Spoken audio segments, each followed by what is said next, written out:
In the sky, there are many stories, but this particular epic will certainly live up to its reputation. My name is Jim Bader, and this week we're talking about Perseus and the Clash of the Constellations.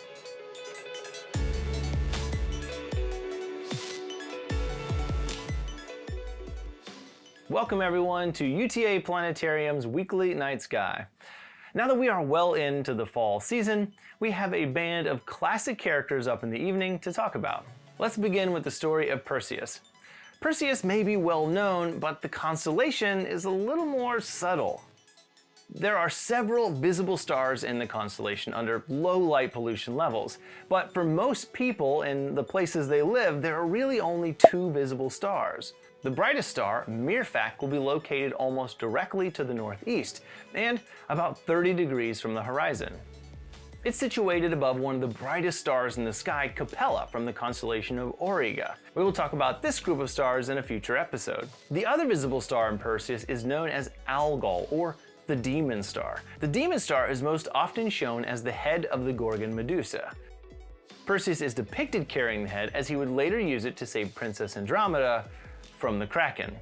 The Kraken is seen as a large and terrifying monster from the sea.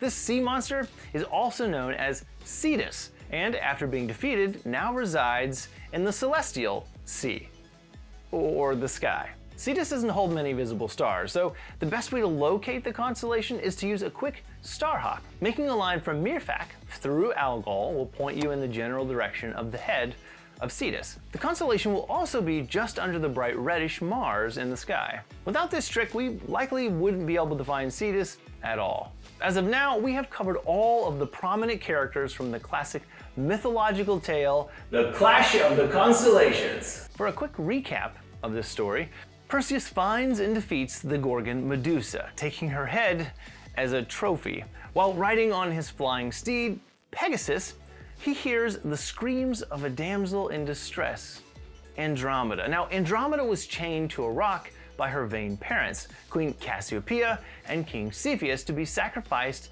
to the Kraken, also known as Cetus the Sea Monster, which we now know was given a particularly hard day by the stone-cold stare from Perseus's trophy, the head of Medusa. That's it for this week's episode. Come back next week to learn more about what's up in your backyard sky. Hello everyone, these videos are designed to help you identify and see what's up at night. Please feel free to follow along with the real sky, but if that's not an option, you can download an application similar to the one we use to make this video. I can recommend Stellarium as a great place to start. Stellarium is a free software that's available for both computers and mobile devices. So whether using a laptop, a tablet, or a cell phone, you can still follow along. Look for a link in the description.